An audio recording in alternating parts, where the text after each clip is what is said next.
Hey everyone, in this video I'm going to show you how to build a dynamic IBCS compliant waterfall chart using only Power BI's native visuals. This final visual is actually made up of four charts combined. The main part is the waterfall chart, which we construct using a stacked column chart. It displays four key components. The first is the PY bar or the base bar, which is our starting value. Then the AC bar or totals bar, which is the final total value, and the steps in between is the contribution bars, showing the net change or variance for each month or quarter. And the final component is the total variance bar, which is the sum of all those monthly or quarterly changes. So the final AC bar's value is based on the year you select. So if you select 2020, the AC bar shows the total value for that year, and the PY bar will automatically show 2019. And if you select 2019, the PY bar will display 2018, and so on. So for this third version of the chart, I've added two new features. First, you can switch between hierarchy levels. You can instantly change the view from monthly to quarterly contributions or vice versa. The second feature gives you full filtering control. Users can easily select or deselect specific quarters or months.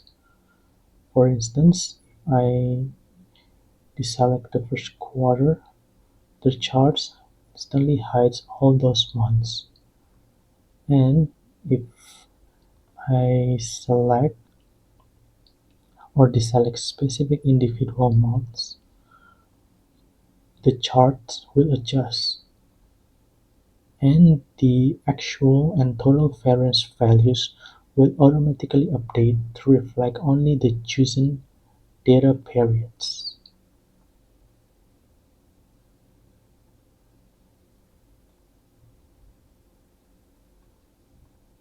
The second chart is the reference chart. The main purpose of the chart is to display the data labels for the waterfall chart. A separate chart is required because the default stack column chart functionality does not allow positioning the labels outside the column ends or above the bars, which is necessary for the AC, PY, positive contribution, and positive total variance bars. And the third chart is the clustered column chart that displays the absolute total AC and PY values for each month or quarter. The main purpose is to increase information density. So by providing this context, readers and stakeholders can easily interpret the absolute variance shown in the waterfall chart, which can help them determine which periods have the higher or lower AC compared to PY, or which specific month or quarter has the highest overall AC or PY value.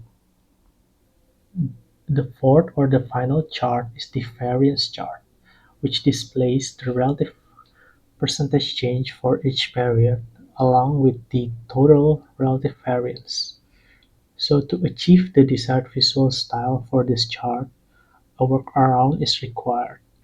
Instead of using standard columns, we utilize error bars to create significantly thinner variance bars.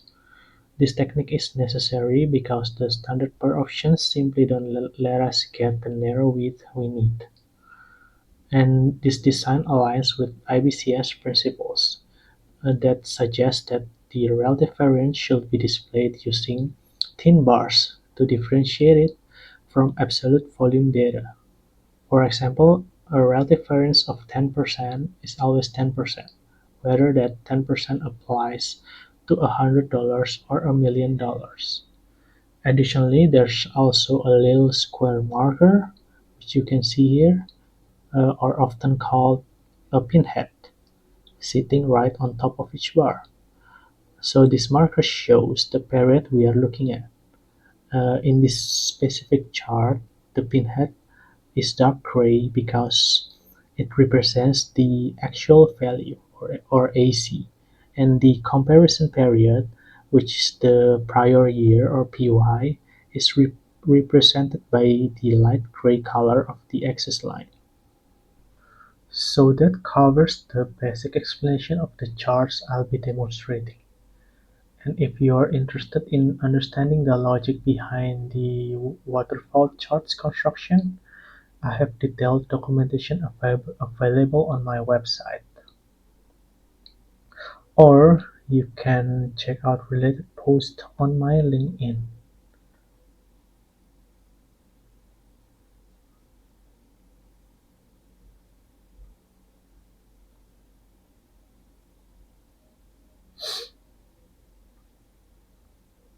And for the heads up, the full documentation for the third version of this chart uh, is for members only on my website. However, I've also published a simpler version of this chart, which you can read here. This one is without the extended features, and the documentation is completely free to read. So without further ado, let's start creating the chart. So to visualize all the necessary components of the waterfall chart, our first step is to create a disconnected table. So this table let us put all components onto a single axis. We achieve this by listing every component we want to display in one single column. As you can see, there are two main columns here. The first one is Hierarchy 1 to display the monthly contribution bars, and Hierarchy 2 to display the quarterly contribution bars. As I mentioned previously, the third version of this chart needs to let users switch between these two hierarchy levels. And to make this feature work, we need to set up a field parameter and place both Hierarchy 1 and Hierarchy 2 columns into it. Make sure to rename the Hierarchy 1 to month and Hierarchy 2 to quarter. Additionally, you can also rename the parameter to p-hierarchy, for example. Then, don't forget to add the field parameter as a slicer to the page and set it to single select, and you'll achieve the final result as follows. The settings for single select can be found here.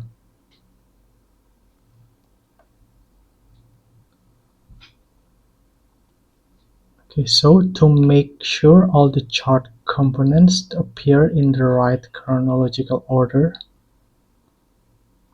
the hierarchy columns must be sorted correctly. So the hierarchy 1 column needs to be sorted by the sort order 1 column, and the hierarchy 2 column needs to be sorted by sort order 2 column. And then you'll also notice that the month number, category 1, quarter number, and category 2 columns. So these columns are used within our measures as references when calculating the values for each chart component, which will be explained in the next section. Before building any of the charts, we need to define a prerequisite measure called the baseline. So this measure is simply equal to 0, but it has an important function. As we all know, Power BI normally hides any category that has a blank value. That is okay if we are looking at a single chart, but once we start combining multiple charts like we will be doing, those hidden categories can cause the charts to become misaligned. So by using this baseline measure, Even periods with no data will show up as 0 instead of disappearing. And this will keep all our charts perfectly aligned and stable no matter what filters we apply. And then for this case study, we are focusing on displaying the total net sales. Normally, the measure for this is a simple sum of all sales. However, we're making a slight adjustment. After summing the sales, we also divide the total by 1000. So the main reason for dividing the value is to optimize the chart readability. So by showing the net sales as a smaller condensed figure, we keep the data labels concise and prevent them from being cut off on the visualization, as we can see here. So the first chart we need to build is the waterfall chart itself. Start by creating a stacked column chart, and then place the P hierarchy parameter to the x-axis and our baseline measure to the y-axis. Next, we configure the basic visual settings. Disable the chart's title, the background, and for the axis, turn off the x-axis title and the y-axis values and title. Set the x-axis font size to 16 and the color to black. So this configuration will be the initial setup for all the remaining charts we built. Then, before we display the main components, we should add the zero-axis line by adding the y-axis constant line and rename it to baseline. Set the value to 0, the color to black, and the transparency to 0 with the solid line style. And now let's start displaying the main components of the waterfall chart. First, we will display the PY and AC bars by dragging their respective measures onto the chart's y-axis. Make sure to disable the chart's legend. For the baseline measure, we can hide it by setting its transparency to 100%. And for the PY bar, we will assign light gray color, and for the AC bar, we will assign dark gray color. And then, for this measure, the PY bar, so this measure is used in a waterfall chart to show previous year value. It first checks which year the user is selecting. And then second, it checks which hierarchy is being used. So if the selected hierarchy order is 1, it displays the month hierarchy. And if the selected hierarchy order is 0, it shows the quarter hierarchy. So based on the selected hierarchy, it picks the right category name from the table. So if the category is previous year, here, it calculates the last year's net sales. If not, it will return blank. So in short, only when the row in the waterfall is previous year, this measure returns net sales from the year before, and for all other rows, it shows nothing. And then for the AC bar, the logic is the same but applies to a different case. It returns net sales for the selected year um, and only calculates when the category is current year. So here,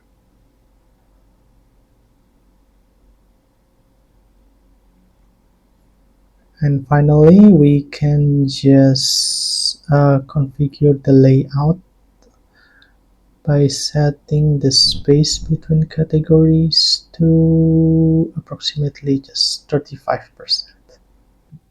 The next main components we will display is the steps between PY and AC bars, which is the contribution bars. So this measure calculates year-over-year variance either by month or by quarter, depending on what the user selects in the report. It first checks which year the user selected, which hierarchy is active. So if the selected hierarchy order is 1, it shows the month view, and if the selected hierarchy order is 0, it shows the quarter view. And based on the hierarchy, it picks category 1 for month view and category 2 for quarter view. As you can see in the table, so the components from hierarchy 1 that belong to the monthly year-on-year category are the months, which is January from December. And in hierarchy 2, the components that belong to quarterly year-on-year category are the quarters, from first quarter up to the last quarter. Okay, so uh, and from this table it retrieves the month number and the quarter number.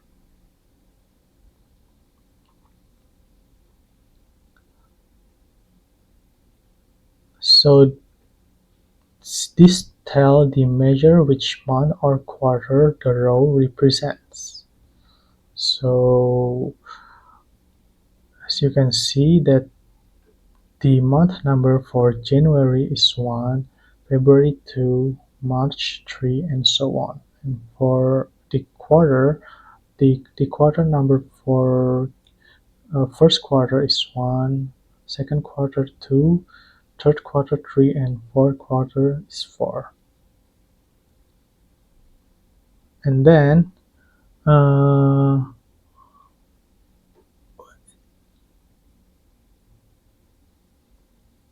this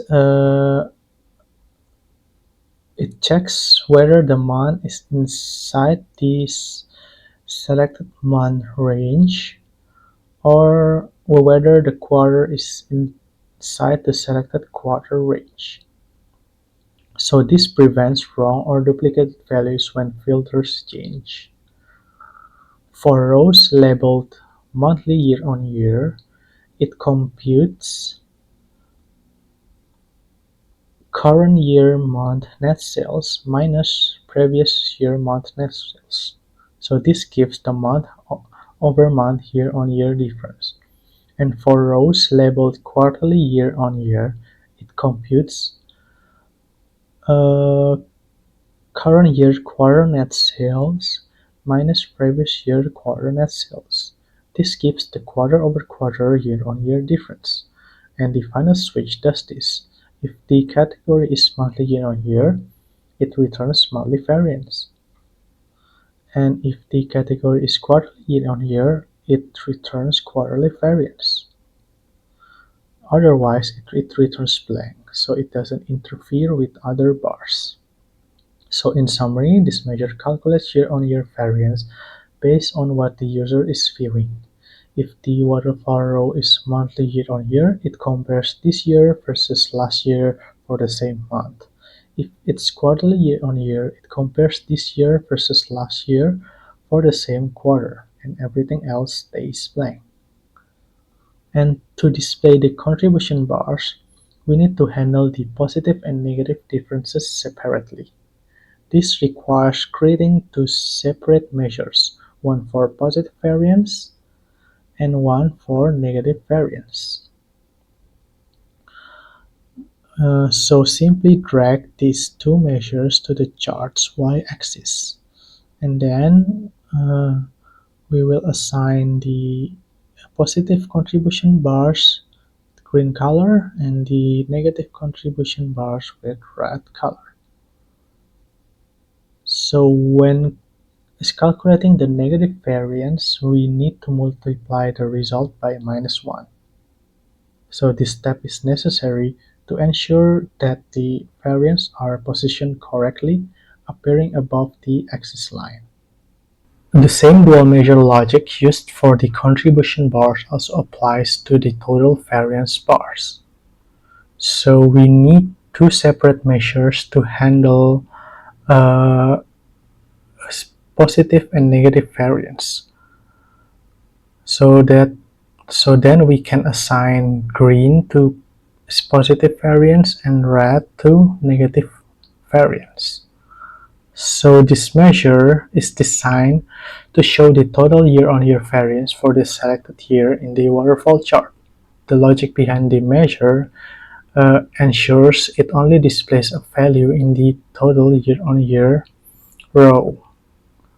So you can see in the table that the total year-on-year row belongs to delta py, which is the total year-on-year variance.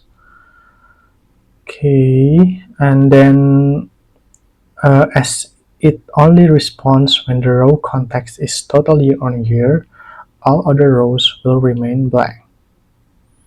And for the value calculation, when the row is total year-on-year, the measure will call the underlying variance measure, which is delta py, which calculates the overall year-on-year difference for the selected year.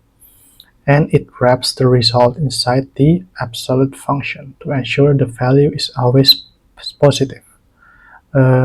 As explained earlier, that the negative variance should be multiplied by -1 so that they appear above the zero line. Then for the hierarchy context, the measure also adjusts automatically based on the selected hierarchy level. It used category 1 for the month view and category 2 for the quarter view. Okay. And then we can simply drag the positive total variance bar and negative total variance bar to the chart's y-axis. Then for the positive total variance bar, we will assign green color, and then for the negative total variance bar, we will assign red color. Finally, we can just test the chart by interacting with the slicers to ensure all the main components are displayed correctly.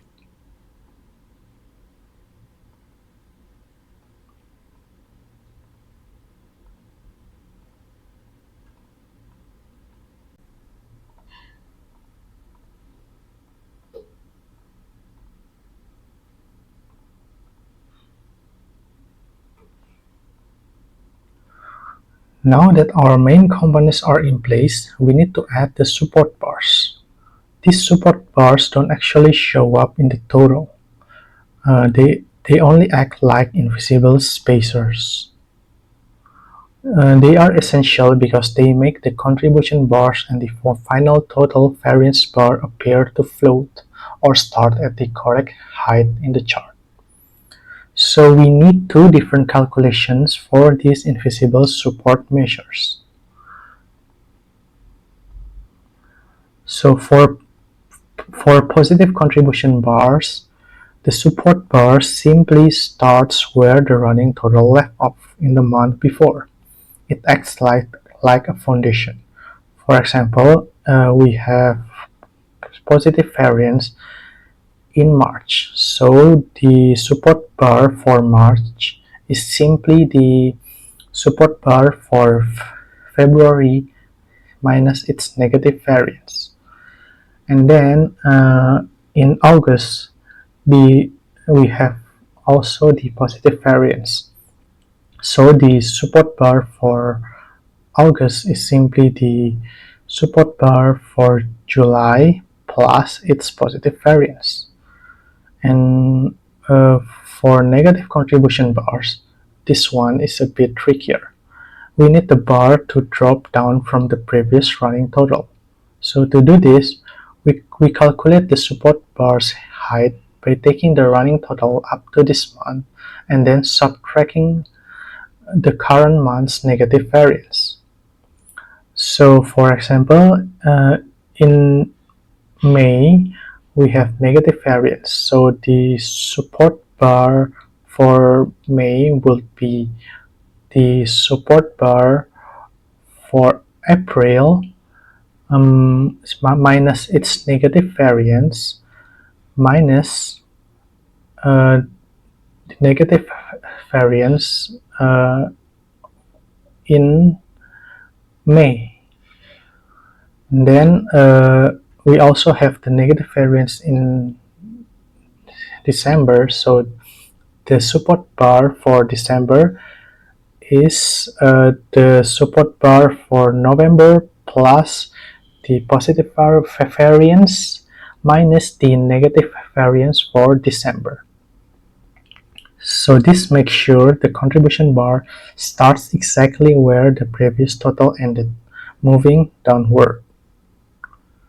And then for the total variance bar at the end, it also needs a support bar, but the calculation is very straightforward.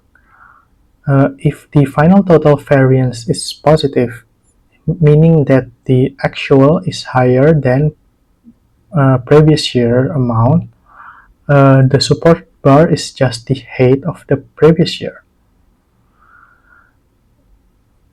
And if the final total variance is negative, meaning that the previous year is higher than the actual, the previous year is higher than the actual, then the support bar is simply the height of the actual.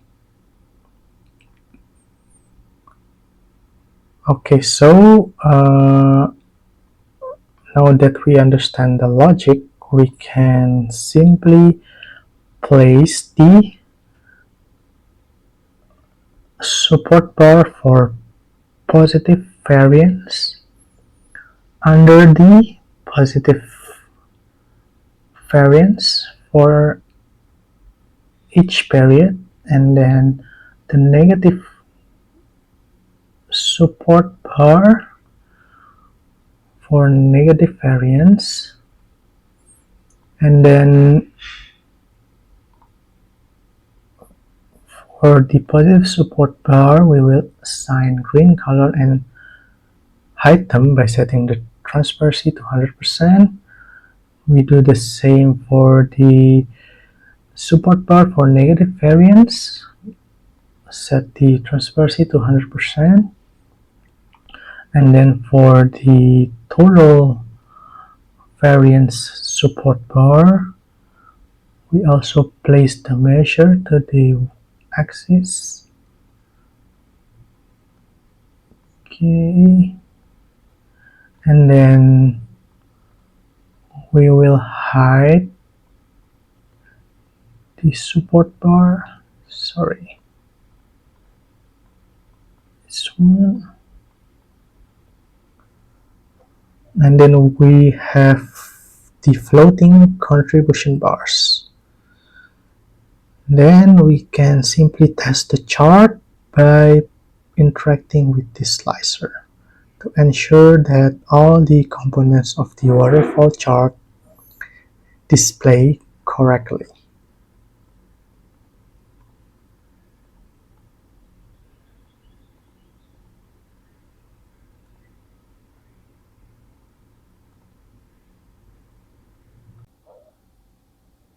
Since we are combining three separate charts into one visual, they must all share the exact same vertical scale or y-axis. For any chart that doesn't have negative numbers, the minimum y-axis range should be 0, and the maximum range is determined by finding the overall highest value across periods, AC or PY. We then multiply this high value by a fixed value, like 1.3 in this case, to add some extra breathing room at the top. This extra space uh, is important so that the data labels we add later aren't truncated.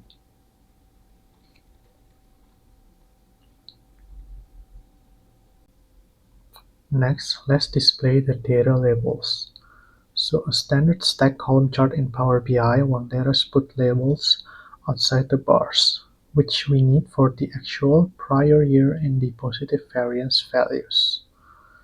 The workaround is to build a secondary reference chart, which is a clustered column chart that exists only to hold the data labels.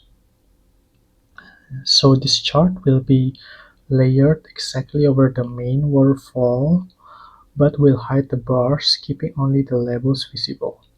So for the initial setup, we will follow the same steps that we did uh, for the waterfall chart. So we will drag the hierarchy parameter to the x-axis and baseline measure to the y-axis. Then we'll disable the chart's title, the background, the y-axis values and title. Then we'll set the minimum range to 0 and the maximum range to the defined y-axis maximum. Then for the x-axis, we will set the font size to 16, and the color we will change that later, but we'll only just disable the title for now. Now we can overlap this chart, and then we'll set up the reference bars. So first, for PY and AC, the reference bar are the same height as the main bars. So we can just use the measures from the waterfall chart, AC and PY.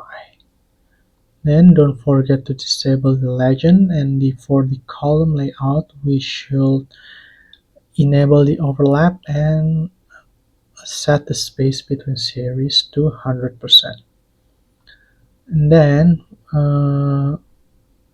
for the baseline measure we'll just hide it, and then for PY bar we'll set the color to light gray, the AC to dark gray.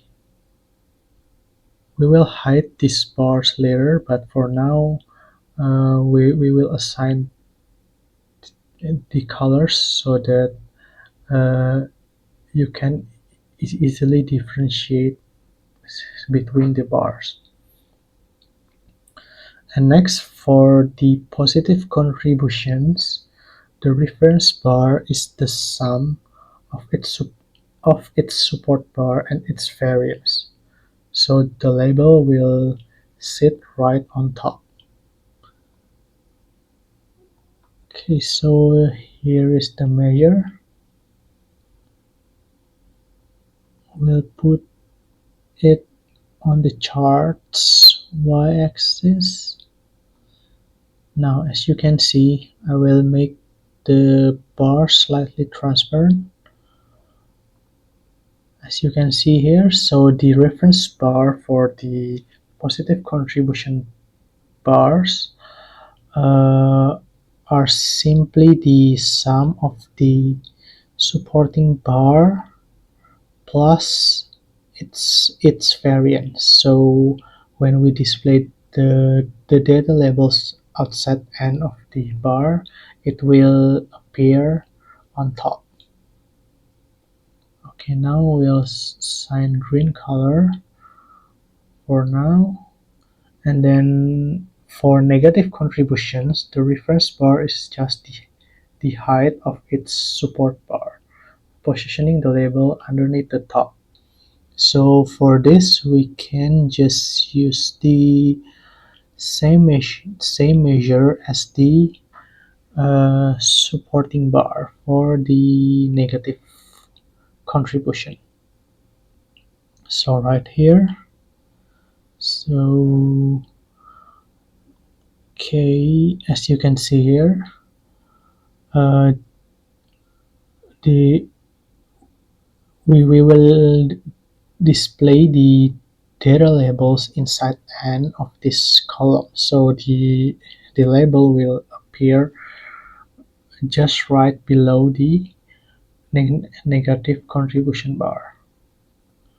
Okay, for now, set it like this, and then for the total variance bar label, the reference bar is calculated differently based on the comparison of the two main totals. So if the final total variance is positive, the reference bar equals the higher of the two values, whether it's AC or PY. So this puts the label at the top of the overall stack, just like this.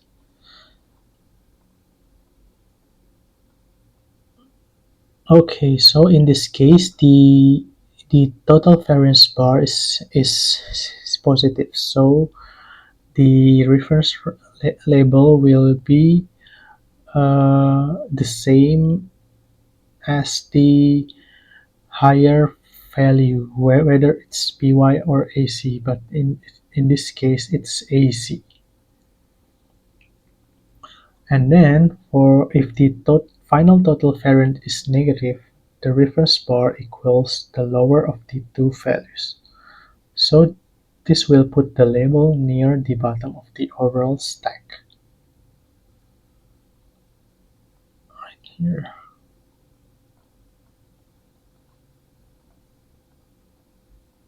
So when we, for example, select the year 2018, where the total variance is negative, we can see that the reference bar will have the same value as the lower of the two values between PY or AC. In this case, the AC is lower, so it will take AC value as the reference bar. Okay, so now we can start hiding all the reference bars. For the PY, set it to transparent. AC, make it transparent. The positive variance will make it transparent.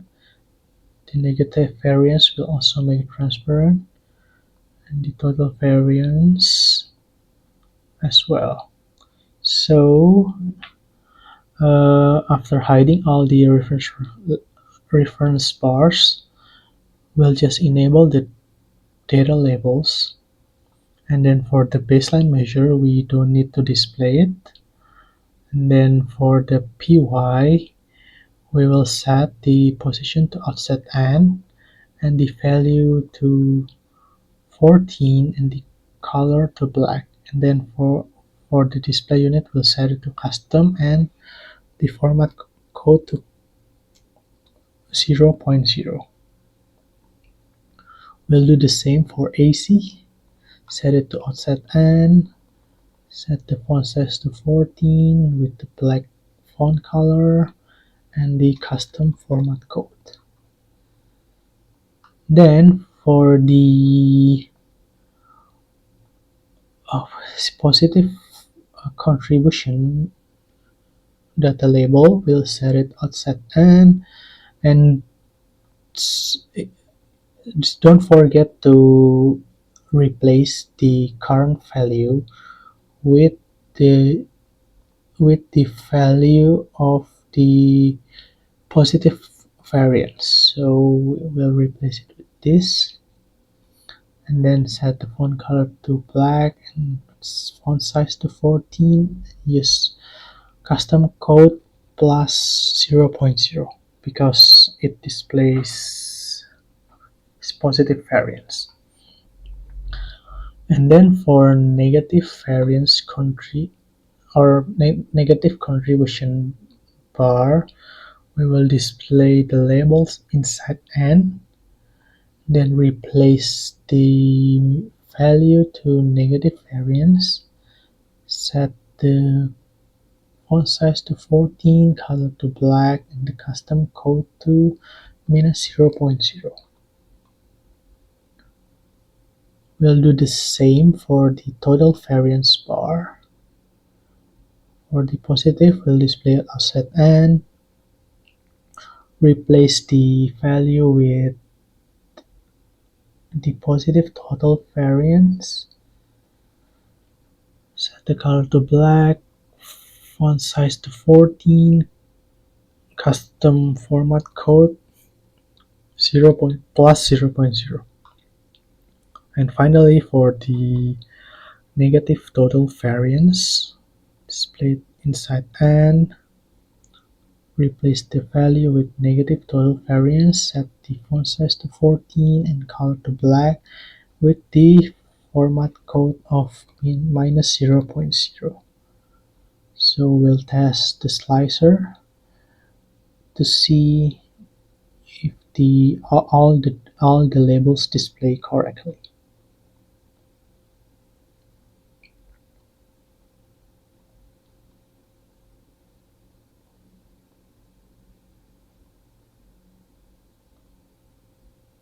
Okay, so after we check that the labels are displayed correctly, we will position this reference chart underneath the main waterfall chart. And then for the x-axis, we won't disable the values, but instead we will hide the axis by matching its font color with the background, like this, and rename it to reference chart.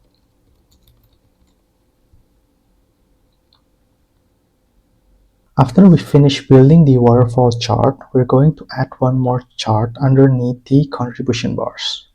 This new chart will show the total PY and AC values for each period. The goal of this chart is simple, which is to increase the information density. So instead of only seeing the variance on the waterfall, viewers can also compare the actual total PY and AC numbers across periods.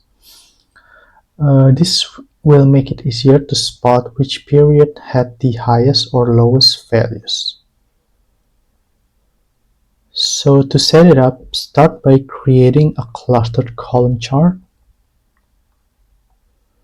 Then place the hierarchy parameter onto the x-axis and baseline measure onto the y-axis. And then we'll disable the chart's title, the background. For the x-axis, we'll disable the values and title. Then we set the minimum value to 0 and we'll use the same shared y-axis range used in the waterfall charts for the maximum value. And then we'll disable the x-axis title and set the font size to 16. Then we'll overlap this chart with the waterfall chart and match the dimension. And then we'll add the measure for PY and AC to the y-axis, and then we'll disable the chart's legend. So the logic behind these two measures is similar to how we calculated the waterfall contribution bars. The only difference is that here we calculate the net sales for each period for both PY and AC. So the only difference is that for PY we calculate the previous year value, and for AC we calculate the current or actual year value. And then we can start configuring the columns. So for the layout, we'll turn on the overlap, set the space between categories to 25 and space between series to 50, and then for each column uh, we'll assign light gray to PY columns and dark gray to AC columns. As for the baseline measure, we will just hide it. And then for the data labels, we only need to show the labels for AC. Position them outside end of the columns, and then set the font size to 14 and color to black. And then we'll use the sys custom format 0.0. Additionally, we can use the background so we can read the labels easier.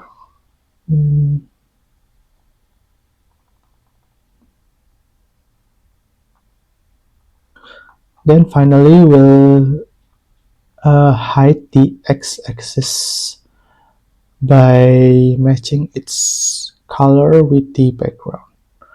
Then we'll place this chart underneath the main waterfall chart along with its reference chart. Column chart.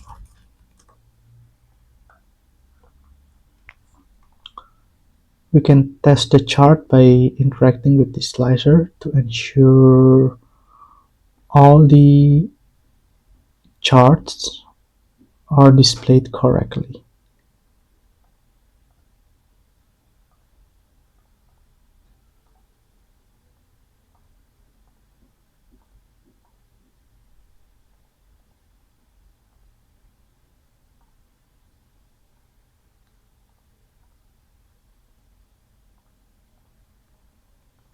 So for the final touch-up, we can add reference lines to emphasize the total variance on the waterfall chart.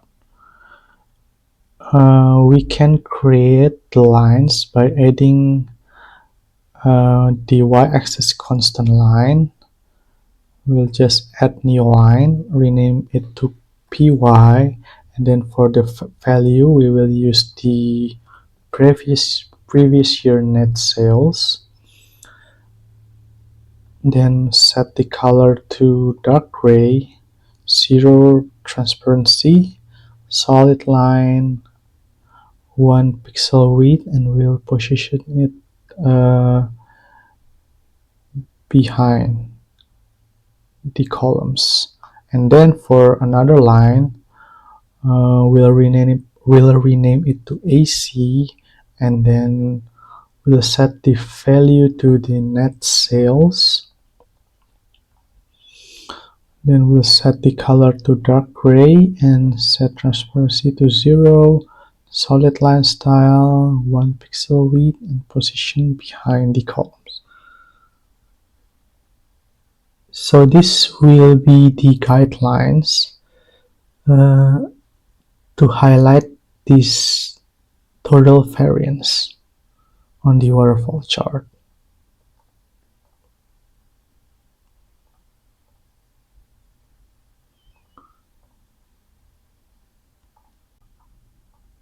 So the last chart we need to build is the variance chart, which will be positioned on top of the columns with waterfall chart.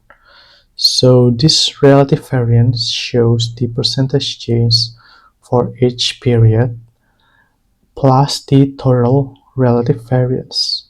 So to build this chart, we need to use a workaround.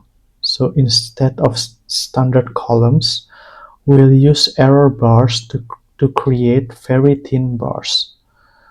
The reason is simple. It is because Power BI's standard columns cannot get thin enough for the clean look we want. So in IBCS, the relative variance is always shown with thin bars because it represents percentage change, not the absolute amount. So for example, a 10% increase is always just 10%, whether it's 10% of $100 or 100 or 10% of $1,000,000. So it's basically a relative comparison. And then we'll also add a small marker on top of each bar, often called a pinhead. So this marker shows the actual value for that period. And then for the comparison period, it is represented by the color of the axis line, which is in this case is gray because we compare AC with PY. So the pinhead is AC with dark gray color, and the axis line is light gray, which represents the PY. So to start setting up the chart, we will first generate the clustered column chart, and then we'll place the hierarchy parameter to the x-axis and baseline measure to the y-axis. And then we'll disable the title, the background, the y-axis values in title. As for the x-axis, we'll disable the title and set the font to 16. And then for the measures, we will add the measure to display the positive relative variance and one for negative relative variance. And we will add the baseline solid line style and light gray color, and we'll position it behind. Then we'll disable the legend. And then for the total relative variance, we will also display one for the positive and one for negative. Then for the column layout, we need to enable overlap, space between series to 100% and space between categories to 35%. So before hiding these columns, we can change the color first. Green for positive and red for negative.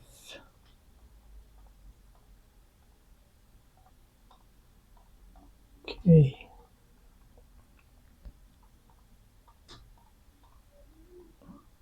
Then we'll go to error bars, and then for the positive monthly relative variance, we'll enable the error bars, and then We'll use the baseline measure as the lower bound and the positive variance as the upper bound. Disable the tooltip, the marker, and then we'll set the bar color to green and set the width to 6 and no border size. Then for the negative monthly or quarterly variance, we'll use the baseline measure for the upper bound, then the negative variance measure for the lower bound. Then we'll do the same for the configuration and we'll use red color for the bar color. We'll set the width to 6. And then for the total variance, we'll do the same steps. Baseline,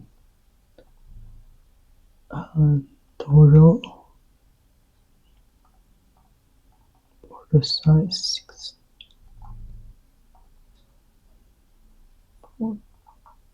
Then for the negative, we'll place the total as the lower bound and the baseline as the upper bound. Disable the tooltip marker, border size, set the width to 6 and red color. And for the pinhead, we need to use two reference measures. The first one, we can use just the baseline measure to display the pinhead for the monthly or quarterly relative variance. So for the pinhead, we can just add the monthly or quarterly relative variance to upper and lower bound. Then we'll disable the tooltip, and for the marker, we'll use square shape and set the size to 8. And then we'll change the color to dark gray. And then for the total relative variance, we can use this measure as reference. So we can just hide this and then use this measure and add the total relative variance to both upper and lower bound. Disable the tooltip. For the marker, we'll use square shape with 8 pixel and dark gray color. And we'll just hide the x-axis by matching its color with the background. And then finally, for the y-axis, we need the range to always stay symmetrical. So we will have the same height above and below 0 because the relative variance can be positive or negative. So to enforce this, we'll set the minimum y-axis value to the negative of the maximum value. So this will keep the chart perfectly balanced no matter which filters are applied. So y-axis needs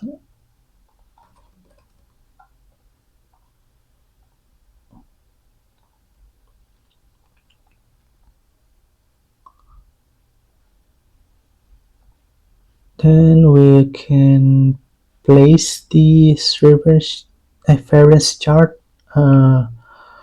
underneath the column chart and rename it to variance chart, And then for the data labels, um, we don't need to display the label for baseline and the total relative variance. Then for the positive relative variance, we'll set the position, offset, and the size to 14, color to black, and for the value we can change it. So if you want to display the data labels as percentage but with without the percentage sign, we can just define a new measure and multiply the variance measure with 100, and then we'll just replace it with this measure. Then for the display unit, we'll use the custom format code and use plus 0.0. Then for negative relative variance, we'll place also offset and replace the label, set the font size to 14, and then use custom format code minus. So for the data labels, we need to use this. So this one also, this, and do the same for the total relative variance. We can replace the data labels, set this custom format code,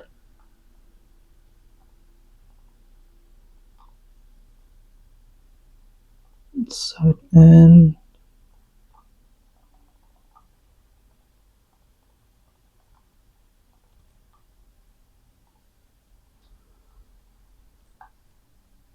now that our charts are done, we can test the chart by playing with the slicer to ensure all charts along with their components are displayed correctly.